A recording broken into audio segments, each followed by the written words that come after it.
परिवार के बाद बाहर नहीं जाना चाहिए। हमारे जैसे ही लोग थे। 9 से 71 साल, पूरी की पूरी 3 जनरेशन साफ हो गई एक साथ। पहले सुना तो लगा कि मां संगीत का केस है, यहाँ कर देखा तो हमारे तो रोंगटे खड़े हुए। लोगों को बहलाया गया है। क्या पता बलिदान दिलवाया हो। अंधविश्वास से जादू ढूंढने का चक्कर भी तो हो सकता है। भीड़ करता है। ये स्टूल सब 1 से 2 फीट की दूरी पे है। अगर ये सुसाइड होता ना तो शायद ये stool. Oh iya, kali ini kita akan menceritakan sebuah film menarik yang berjudul Akarisak. Akarisak merupakan film yang diadopsi dari kejadian nyata atas kematian keluarga Chandawat di tahun 2018. Dalam kasus ini, Inspektur Anya ditugaskan untuk menyelidiki kasus kematian dari 11 anggota keluarga yang mati gantung diri, yaitu keluarga Jawa Harsing yang ditemukan tewas tergantung. Nah, setelah melakukan olah TKP, Anya pun menemukan hal-hal yang janggal di keluarga Jawa Harsing. Masih belum memutuskan bagaimanakah kematian keluarga tersebut sebagai pembunuhan atau bunuh diri massal. Semua penyelidikan menyimpulkan ke sesuatu yang tak terduga. Sebelum itu, seperti biasa, jangan lupa untuk like, share, dan subscribe channel ini.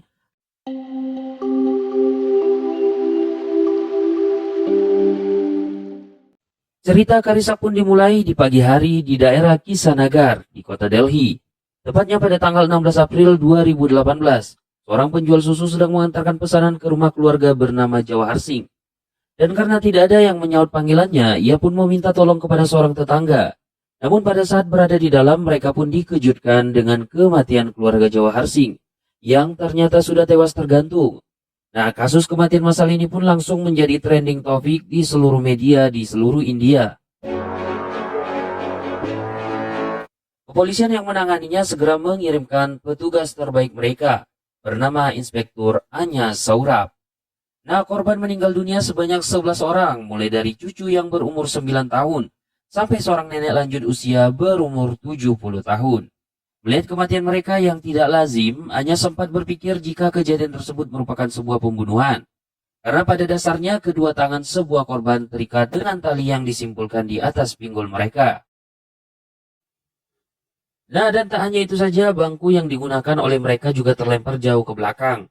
Dan ditambah semua korban yang matanya tertutup kain, membuat Anya semakin yakin jika mereka semua diikat satu persatu, dan kemudian didorong secara paksa.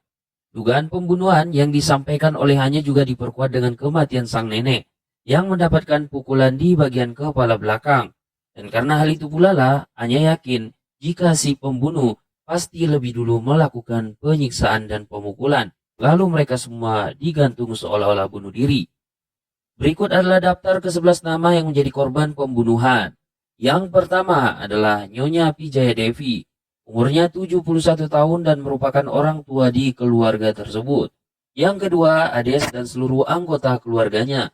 Ades merupakan putra tertua Nyonya Vijaya Devi. Ia menikah dengan wanita bernama Karuna dan memiliki 3 orang anak, yang bernama Nitya Amber dan juga Niti.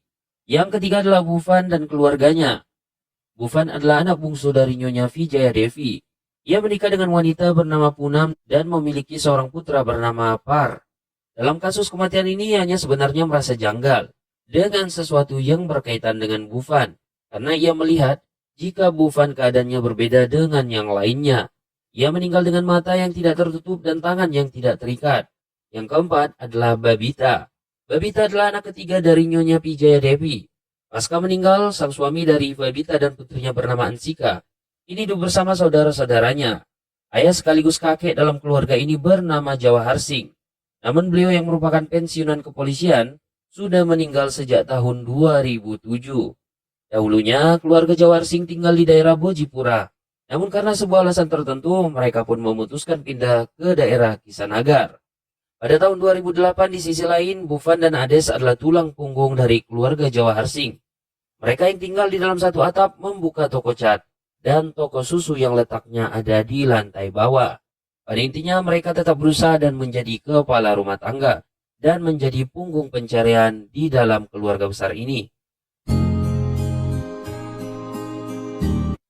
Anak kedua dari Nyonya Vijaya Devi bernama Kavita yang tinggal di luar kota mengatakan jika seminggu yang lalu mereka sempat mengadakan acara pertunangan Ansika. Namun setelah acara selesai, ia pun tidak pernah mengetahui apa yang terjadi dengan keluarga besar mereka. Melihat rekaman dari CCTV, di malam pembunuhan itu terlihatlah ada seorang pria yang sedang mengendarai sepeda motor dan setelahnya ia kemudian memasuki kediaman dari para korban. Hal ini terjadi pada dini hari. Nah, sedikit curiga tunangan dari Ansika yang bernama Aman, Anya pun langsung melakukan interogasi kepadanya. Dan faktanya saat malam pembunuhan, Aman mengatakan jika dirinya berada di apartemen. Dan sebetulnya dia tidak keluar setelah jam 9 malam. Namun sekembalinya Aman dari kantor polisi terungkap sebuah fakta tentang hubungan asmaranya dengan Ansika. Nah, ternyata 3 hari yang lalu setelah pertunangannya selesai, Aman dan Ansika terlihat terlibat dalam pertengkaran yang cukup hebat. Lalu setelah itu Aman yang berterus terang jika dirinya adalah seorang pecandu, ternyata membuat Ansika merasa dibohongi. Dan puncaknya dalam perkelahian itu adalah Ansika mengatakan jika hal itu diketahui oleh keluarga besarnya, kemungkinan pernikahan mereka pun akan dibatalkan. Dengan segenap ketulusan, Aman meyakinkan kepada dirinya jika dia akan berubah. Dan walaupun Ansika berjanji akan merahasiakannya, namun ia masih memiliki kekhawatiran untuk melanjutkan hubungan mereka ke jenjang pernikahan. Nah, setelah menginterogasi dari beberapa orang terkait hanya karena mendapatkan informasi dari pria penjual susu itu, pria itu pun mengatakan jika sebetulnya setahun yang lalu ia sempat melihat Ades diancam oleh 2 orang gangster dan melihat ciri-ciri kemungkinannya dari mereka adalah anak buah dari ketua gangster bernama Mahibal. Namun setelahnya mengembangkan penyelidikannya, ia pun sedikit terkejut karena Mahibal telah tewas di tangan ketua gangster bernama Randi Pujara. Dan melalui investigasi singkat didapatkan bahwa fakta jika Randi di Pujara memiliki hubungan dekat dengan Ades. Dan karena temuan ini hanya pun menarik kesimpulan jika 11 kematian keluarga ini berkaitan dengan balas dendam dari gangster antar kota di tempat lainnya. Aman yang merasa penasaran dengan kematian massal tersebut kemudian mendatangi Babita untuk mencari informasi. Dan melalui cerita yang disampaikan beliau akhirnya terungkaplah sebuah fakta masa lalu tentang keluarga Jawahar. Ufan bersama sang ayah sedang melakukan olahraga berkuda di sebuah padang rumput. Namun naas di tengah perjalanannya, Ufan kemudian menendang pinggul dari kuda tersebut sampai sang ayah pun terlempar dari sana. Ternyata sepatu yang digunakan oleh Ufan terdapat sebuah paku.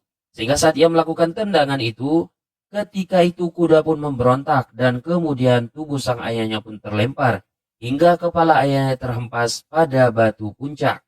Nah, karena kesalahan yang dilakukan oleh Ufan tersebut, Tuan Jawahar akhirnya menghembuskan nafas terakhirnya. Setelah kehilangan banyak darah di tempat tersebut, di sisi lainnya, Tuan Jawahar memiliki seorang sahabat dekat bernama Tuan Daulat. Dan sepeninggalannya, Bupan kemudian bekerja di toko dari teman si Jawahar ini, yaitu di toko bangunan milik Tuan Daulat untuk membantu perekonomian dari keluarganya. Namun di luar apa yang diharapkannya, Bupan malah lebih sering mendapatkan perlakuan yang tidak adil. Puncaknya, Tuan Daulat menuduhnya menggelapkan barang jualannya. Ia pun akhirnya didorong sampai tertimpa besi bangunan. Akibat dari insiden yang dialaminya, Bupan mengalami luka serius di kepala bagian belakangnya. Dan setelah mendapatkan perawatan beberapa minggu, ia juga kehilangan pita suaranya. Nah, sebenarnya di antara keluarga Tuan Daulat dan keluarga Tuan Jawahar, terdapat sebuah ikatan yang cukup dekat. Karena putra dari Tuan Daulat yang bernama Jayan dahulunya telah dijodohkan dengan Ansika. Melalui persetujuan dari Tuan Jawahar, namun karena insiden yang menimpa dari Bupan, perjodohan di antara mereka pun seketika dibatalkan. Dan mengetahui bagaimana Ansika telah bertunangan dengan pria lain, Jayan kembali meneror dan berjanji akan menuntut balas karena ia merasa dikhianati dan sakit hati. Nah, dengan kasus ini curigalah jika Jayan yang memiliki keterkaitan. Aman langsung mendatangi kediamannya dan berpura-pura menjadi seorang wartawan. Akhirnya Aman pun berhasil menggali informasi yang lebih banyak. Sejatinya, Jayan ternyata tidak mengetahui apapun tentang insiden pembunuhan. Dan ditambah dengan perasaan cintanya yang sangat besar kepada Ansika, mempertegas jika dirinya tidak mungkin terlibat dalam pembunuhan massalnya. Akhirnya Anya dan timnya berhasil melakukan penangkapan kepada 2 orang gangster yang sebelumnya mengancam Ades, namun saat diinterogasi, mereka pun mengatakan jika sebetulnya semua anggota gangster Mahibal tidak ada kaitannya dengan kematian dari keluarga Jawahar ini. Karena mereka memberikan ancaman kepada Ades dahulunya yang bersangkutan pernah memiliki hutang. Singkatnya dari temuan ini Anya pun menarik kesimpulan jika kematian keluarga Jawahar bukanlah tindakan dari pembunuhan. Apalagi ia menyadari dari 200 penduduk di Kisar Nagar, mengatakan jika semua korban merupakan pribadi yang sangat baik dan tidak memiliki konflik dengan siapapun. Nah, merasa penyelidikannya kurang efektif, Anya dan timnya kembali melakukan investigasi ulang. Mereka mengitari setiap sudut bangunan dari rumah dan akhirnya ditemukanlah beberapa hal yang sedikit janggal. Yang pertama, di samping bangunan rumah korban terdapat 11 saluran pipa yang menjuntai keluar 7. Nah, diantaranya pun menghadap ke bawah dan 4 lainnya menghadap ke atas. Faktanya jumlah pipa tersebut menunjukkan angka yang sama dan persis dengan jumlah banyak korban. 7 diantaranya adalah wanita dan 4 diantaranya adalah pria. Itu juga sesuai. Lalu temuan keduanya adalah pintu jendela dan juga pagar. Ternyata masing-masing berjumlah 11 buah. Dan bahkan, jika mengaitkan kematian Tuan Jawahar dengan kematian 11 anggota keluarganya, selisihnya adalah 11 tahun. Nah, pada akhirnya berdasarkan temuan ini, Anya pun menarik kesimpulan jika keluarga Tuan Jawahar memiliki rahasia tentang angka 11. Wah, rahasia apa ini? Dan kita lihat berikutnya. Di sisi lainnya, Aman mendapatkan informasi jika putra Ades yang bernama Al memiliki seorang sahabat bernama Kisor. Dan faktanya selama ini Kisor seringkali berkunjung ke kediaman keluarga Jawahar untuk bermain bersama.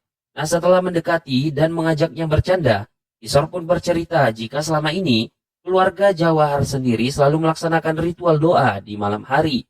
Dan dalam ritual tersebut pun ia sering melihat Paman Bufan mengeluarkan suara aneh dengan bahasa yang berbeda seperti kesurupan. Nah, Kisor juga menambahkan jika semua yang diucapkan oleh Paman Bufan sepenuhnya dicatat oleh Ansika. Anya meyakini jika keluarga Jawahar memiliki seorang guru spiritual. Anya berhasil mendapatkan petunjuk melalui video pertunangan Ansika. Nah, dalam video tersebut ada seorang tamu undangan berpakaian sedikit sakral dan agamais. Setelah diselidiki, ternyata orang tersebut bernama Baba Camat Kari, yang merupakan guru spiritual terkenal di daerah Kerala. Tak butuh waktu lama, Anya bersama timnya langsung melakukan pengejaran. Dan setelah dilakukannya interogasi, terkuaklah beberapa fakta tentang latar belakang kehidupan keluarga Jawahar. 5 tahun yang lalu, Baba mengatakan jika Bufan mendatanginya, sambil menceritakan bagaimana sebuah kejadian aneh pasca perlakuan kasar yang diterimanya dari Tuan Daulat. Bufan akhirnya bermimpi bertemu dengan sang ayah. Beliau mengatakan akan jadi sesuatu kepada Tuan Daulat. Karena sejatinya Bufan tidak pernah melakukan kecurangan. Ia hanya difitnah oleh karyawan yang lain yang cemburu dengan kinerjanya. Akhirnya setelah beberapa hari dari mimpi itu, toko tersebut pun mengalami insiden yaitu habis terbakar. Dan Bufan menyaksikan hal itu, Bufan merasa yakin jika sebetulnya insiden yang dialami oleh Tuan Daulat adalah hukuman dari sang ayah kepada anggota keluarga Bufan. Kemudian dia menceritakan mimpi yang dialaminya, dan walaupun sang ibu memintanya berpikir secara rasional, Bufan tetap menganggap jika kejadian ini adalah bantuan dari sang ayah. Puncaknya, pada saat acara doa bersama, Bufan tiba-tiba saja mendapatkan pita suaranya. Namun yang aneh, intonasinya yang keluar bukanlah suaranya sendiri, melainkan suara dari Tuan Jawahar. Nah, sejak kejadian ini, Bufan seringkali bermimpi bertemu dengan sang ayah. Bahkan karena kebiasaan ini, ia pun menganggap jika ayahnya sebenarnya masih hidup dan ada di dekat mereka.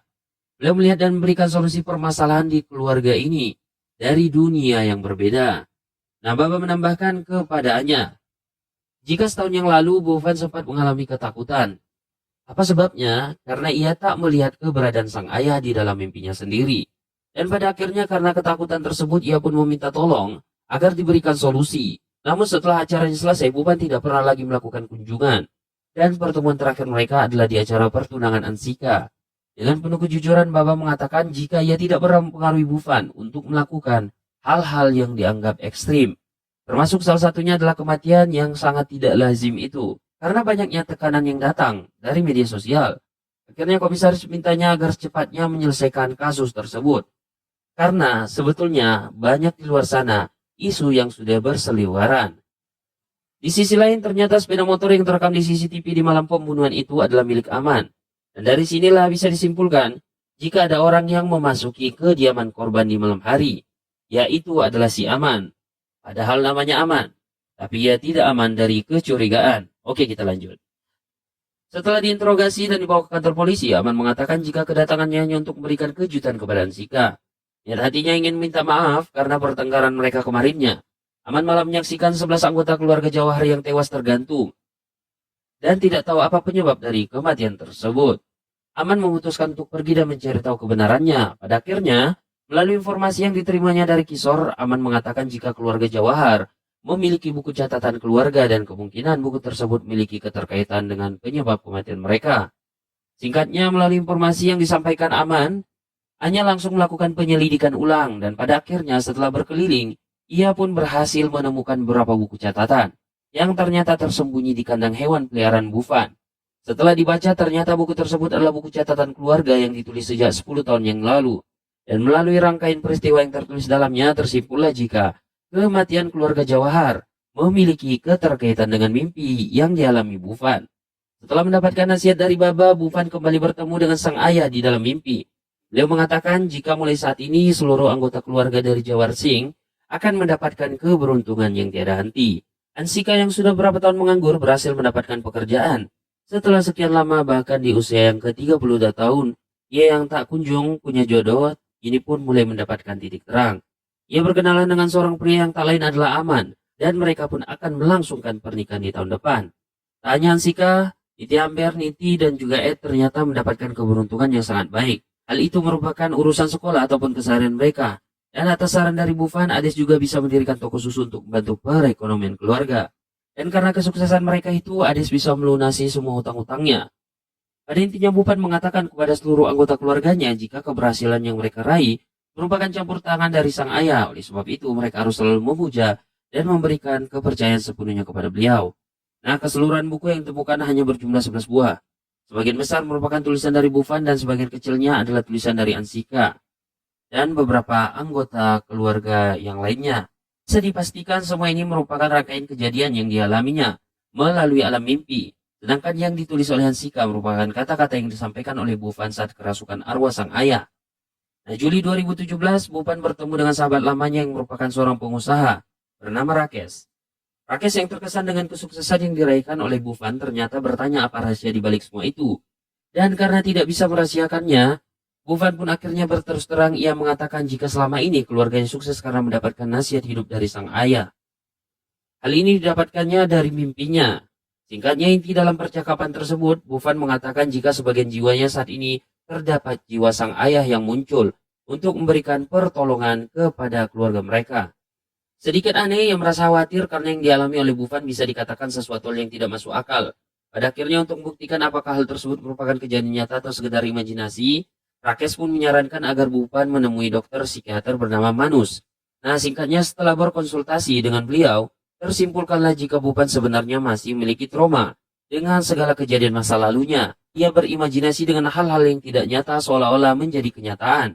Dan jika ditarik dari riwayatnya, kemungkinan hal itu karena perasaan bersalahnya dan benturan keras di masa lalunya.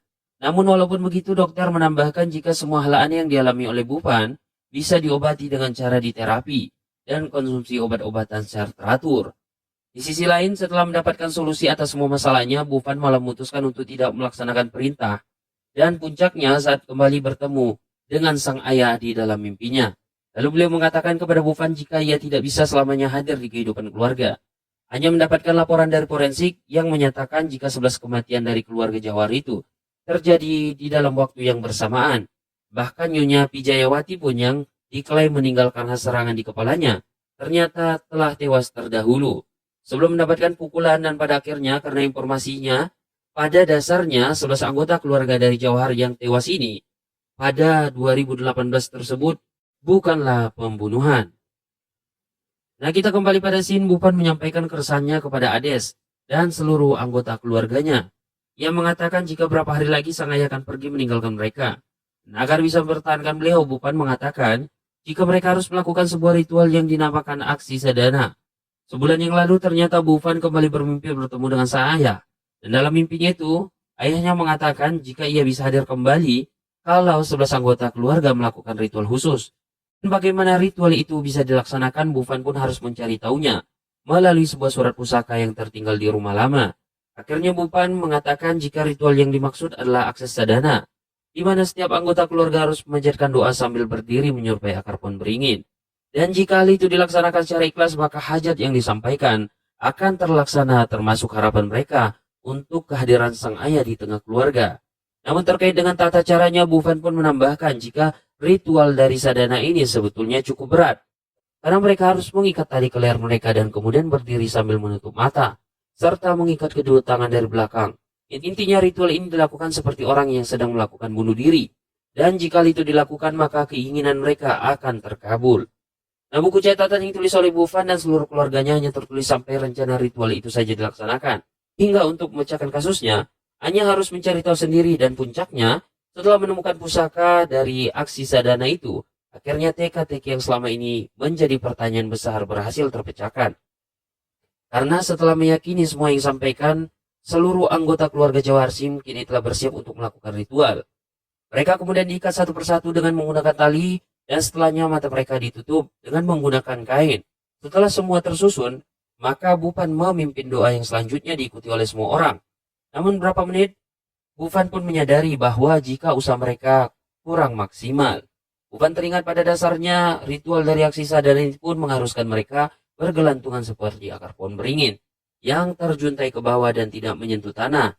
Dengan kata lain mereka harus melakukan bunuh diri massal untuk mendapatkan keinginan yang diimpikan oleh mereka. Pada akhirnya setelah memikirkan segala risikonya, Bupan kemudian menyampaikan hal tersebut kepada semua anggota keluarga. Dan karena sudah dan karena sudah mempercayai kata-katanya, mereka pun tidak punya pilihan lain menuruti perintah Bupan. Setelah mereka semua diikat menggunakan tali panjang, Bupan langsung menarik bangku-bangku itu secara bersamaan. Dan setelah bangku-bangku tersebut terlempar jauh ke belakang, semua anggota keluarga Jawarsing pun tewas, tergantung seperti orang yang melakukan bunuh diri. Sedangkan Nyonya Vijayanti yang diikat menggunakan ikat pinggang, seketika ikatannya pun terlepas dan ia terhempas ke lantai. Karena itulah di kepala bagian belakangnya terdapat sebuah luka yang cukup parah. Nah, di ujung kematiannya Bupan ternyata sempat melihat bayangan ayahnya. Namun beberapa detik kemudian ia baru menyadari jika ternyata semua itu hanyalah halusinasinya. Kepada anggotanya hanya mengatakan jika Bupan sebenarnya telah salah mengartikan dari aksi sadana tersebut. Karena sejatinya aksi sadana itu merupakan sebuah perumpamaan yang dihususkan untuk melambangkan persatuan, seperti akar dan ranting pohon beringin puncaknya. Hanya pun mengatakan jika kasus kematian dari keluarga dari Jawaharsing ini karena kesalahan dari Bupan, dan ia yang merasa bersalah atas kematian sang ayahnya, sehingga ia seperti kesurupan teringat apa yang disampaikan oleh ayahnya, sehingga ia pun berimajinasi sendiri, dan semua misteri pun terpecahkan. Anya dan seluruh anggota tim kepolisian langsung menghentikan penyelidikan, dan bersama dengan kembalinya mereka, film pun berakhir. Akarijak merupakan sebuah film yang diadop dari kejadian nyata atas kematian dari keluarga Candawat di tahun 2018. Simpang siur dari penyebab kematian mereka sebenarnya masih menjadi misteri yang belum terpecahkan sampai sekarang. Bahkan beberapa pihak termasuk anggota keluarga yang masih selamat mengklaim jika sebenarnya kematian tersebut merupakan pembunuhan. Namun melalui petunjuk dari CCTV, kepolisian mengatakan bahwa salah besar karena terlihat beberapa anggota keluarga membeli kawat dan beberapa perlengkapan lainnya untuk digunakan di ritual terlarang. Mungkin sekian film kita ini, cukup lama juga kita bersama di film kali ini. Dan cukup seru misteri yang akan kita pecahkan di film ini. Oh ya, sebelumnya jangan lupa pesan-pesan dari Mimin adalah jangan pernah sembrono dalam berbuat, apalagi yang bisa mempertaruhkan nyawa. Sampai jumpa di film-film berikutnya and see you.